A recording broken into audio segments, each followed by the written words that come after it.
Hello, BookTube, and welcome to Last Week in BookTube. This is a regular feature that I do on this channel that a lot of you seem to like, where I look back on my week's viewing of BookTube videos and tell you about some of the highlights. And I've got a few really interesting things to bring to your attention in case you missed them this time around. It's, as you can tell from that description, it's not meant to be comprehensive at all. It's not, this is all the stuff that was worth watching and nothing else was. I'm sure I missed a lot of good stuff, but I wanted to bring these things to your attention. Starting off with a sort of a general category, we had another podcast begin. This is KalesKorner, who started a podcast called Why We YA, which is, when you think of it, kind of a nice title, and is all about all things YA. Ben Sanders returned to his one of his own regular features, which is BookTube Newbie Shoutout Roundup, where he scours BookTube for people doing the BookTube Newbie tag and gathers them together and tells us about them. And it's a fantastic thing. It's like a greeting card for all these new people. And rather than go through the bother of scouring all the BookTube Newbie tags yourself, he does it for you. So those of you, if by any chance anybody's new to this channel and you're new to BookTube as well, and you're thinking about starting a channel, email Ben. Let him know you're there, and we'll all find you. Let's see here. Cameron at BookMovieGuy, a BookTube channel that I realized the other day I have been watching forever, continued a series on his channel that, considering my lack of patience with fully grown adults fanning about YA and kids books, this series ought to annoy the pee out of me, and instead I absolutely love it, and I attribute it entirely to Cameron. It's an ongoing series of his on Goosebumps in books. The phenomenon of them, the collectability of them, the nuances of them. I can't believe I'm saying any of this, but he made me do it. He made me do it because he made it really good viewing. If I remember, I'm gonna try to link all of these videos down below, and I remember I will link all the segments of his Goosebumps tour to Horizon because it's great.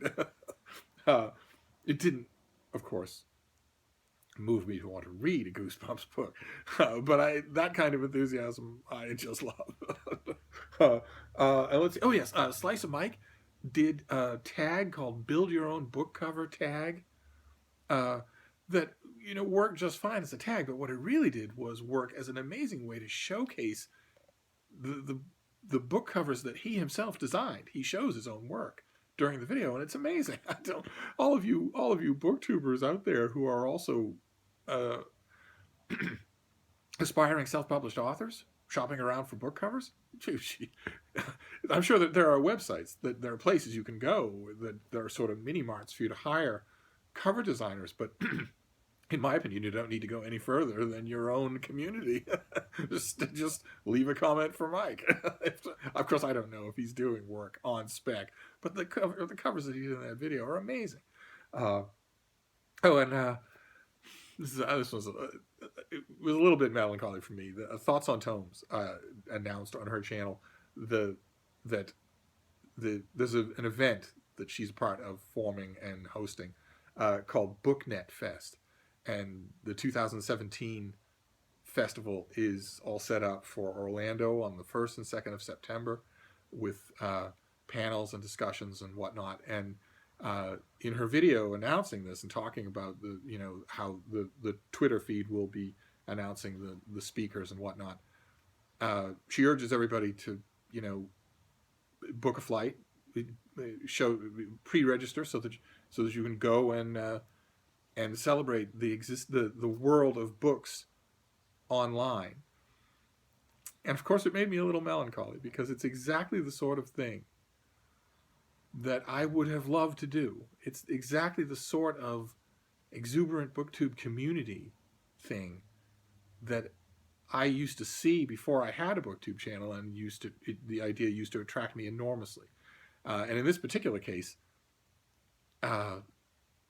my involvement would be justified, not just as a spectator, but also as to be part of one of those panels or discussions. Since although my BookTube channel is fairly new, and I don't think I have, at the time of this filming, I don't think I have even 3,000 subscribers, whereas she has thousands and thousands of subscribers. And so do I imagine a lot of people who will go.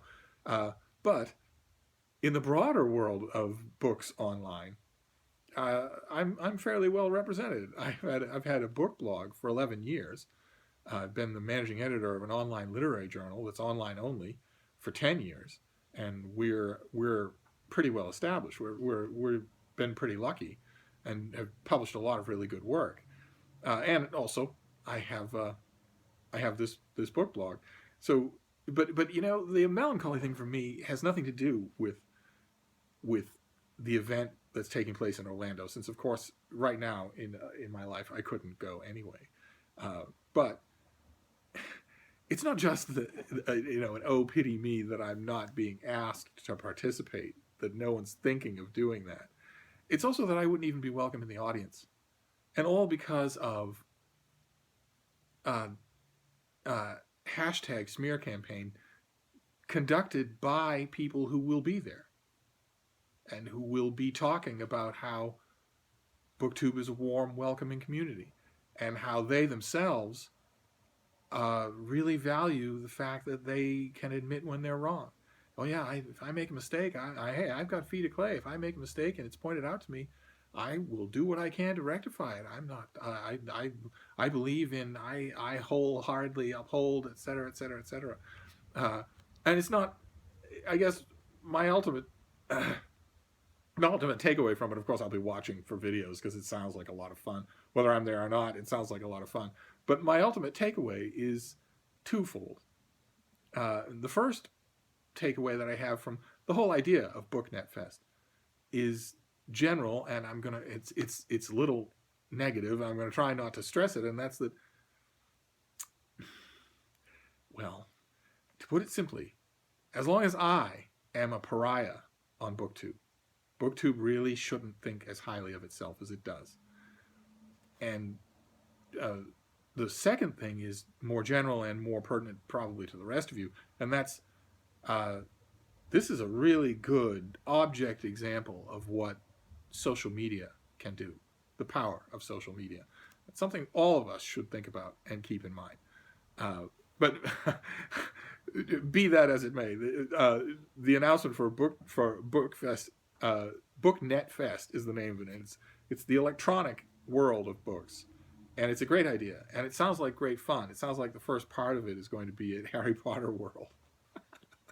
It's certainly going to find lots of fans. I will see if, in addition to the video, I can also link some of the information, because it might not be too late. Well, September. It's probably not too late, right? For a whole bunch of you to decide to go. If you didn't know about it and are finding about it from this channel, it sounds like it'd be a lot of fun. So it might be worth your time. And then I've got a few book reviews that I wanted to talk about. I like to keep an eye on book reviews. Jennifer, at Insert Literary Pun here, is continuing her baton death march through the Bailey's Prize for fiction. She has been undaunted by some negative experiences, and she continues to plow on through them all.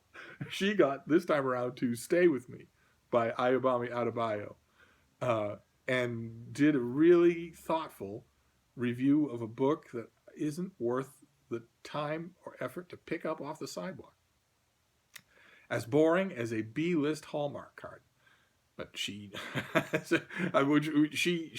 dug into it and found lots of things to say about it, and ended up crafting a wonderful review. Let's see here. Maria at Read, Create, Repeat Homeschool did an extremely enthusiastic, one might even say gushing, review of Stephanie Story's novel Oil and Stone about Michelangelo and Leonardo da Vinci. And I really liked the book a lot.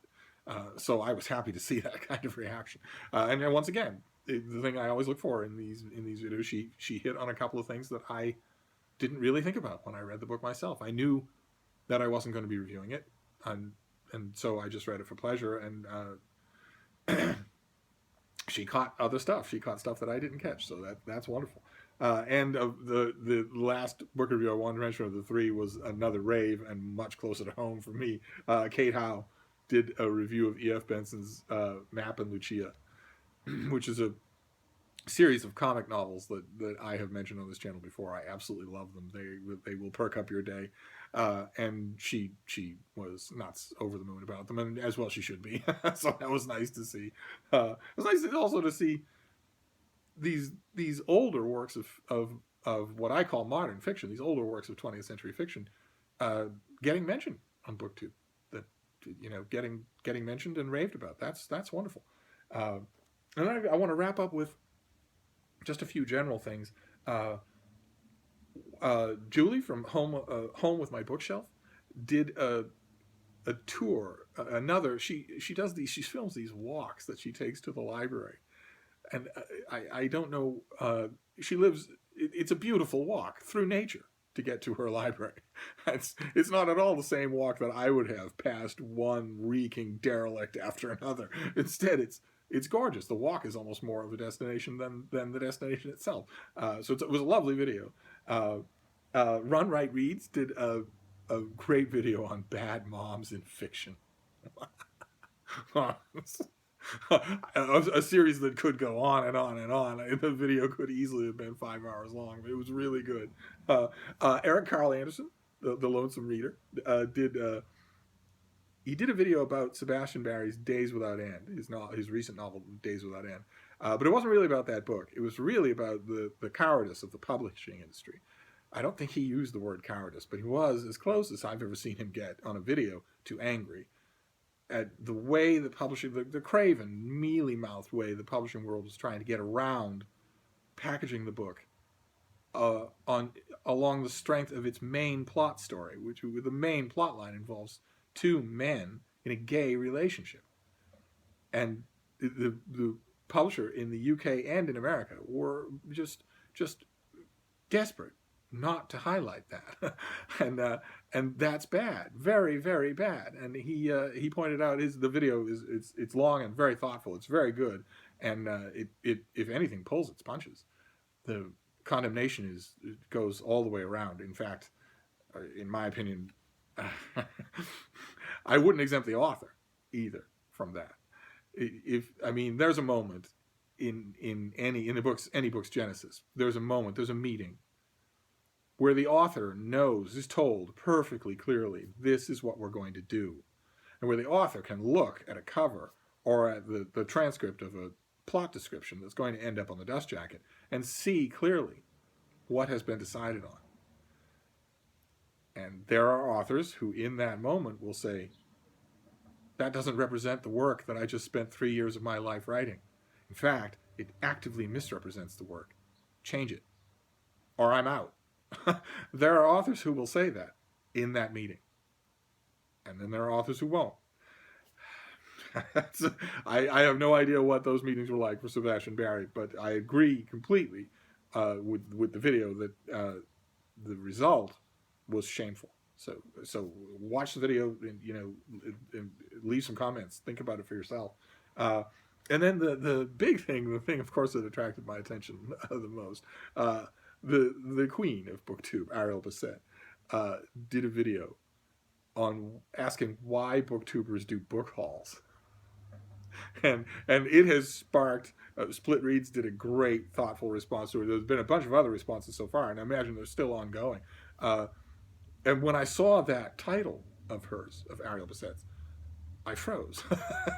Because I thought, oh no, she's going to say it's because they're psychopaths, it's because they're incredibly shallow, it's because they want to make the rest of us feel bad.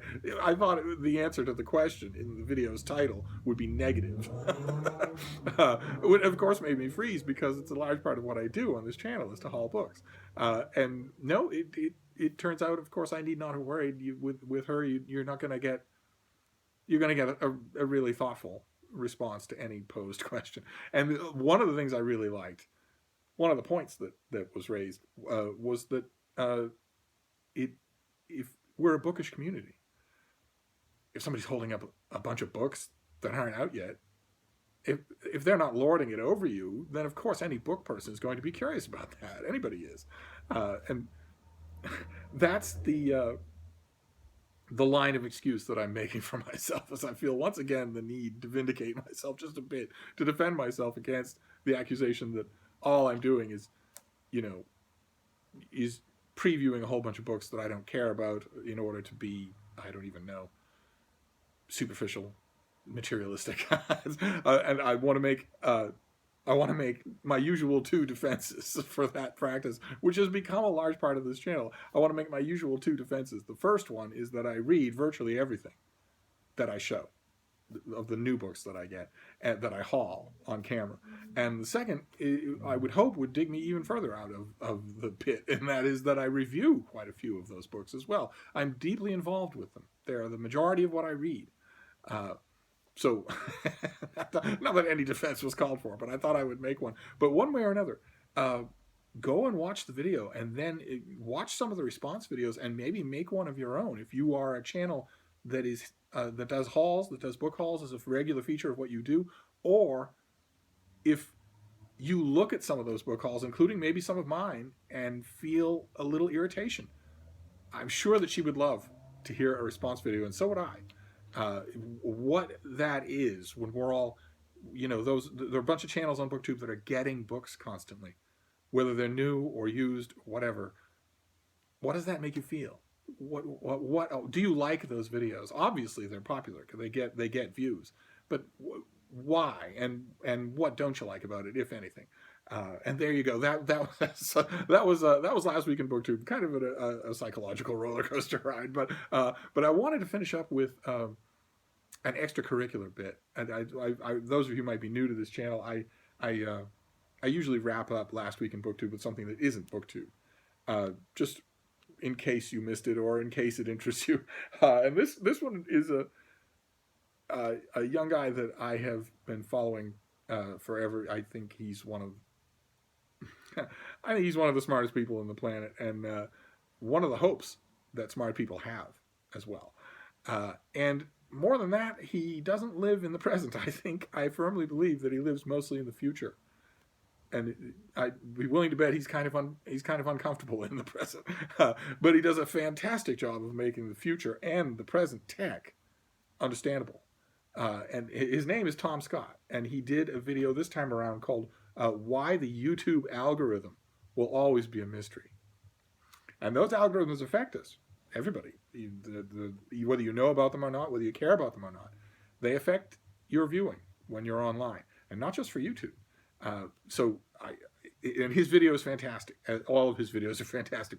Prepare to binge watch, but watch that one, because that one does tangentially connect to, if you're like me, you watch YouTube videos a lot, and that box on the right hand side of liked interest, linked interests, new for you, all that sort of stuff is directly connected to the stuff that Tom Scott talks about. So I urge you to watch it. I urge you to watch all this stuff, and I'll, as usual with these videos, let me know if you saw anything that you think I missed and might want to see. But otherwise we'll get back to books in no time. Thank you, BookTube.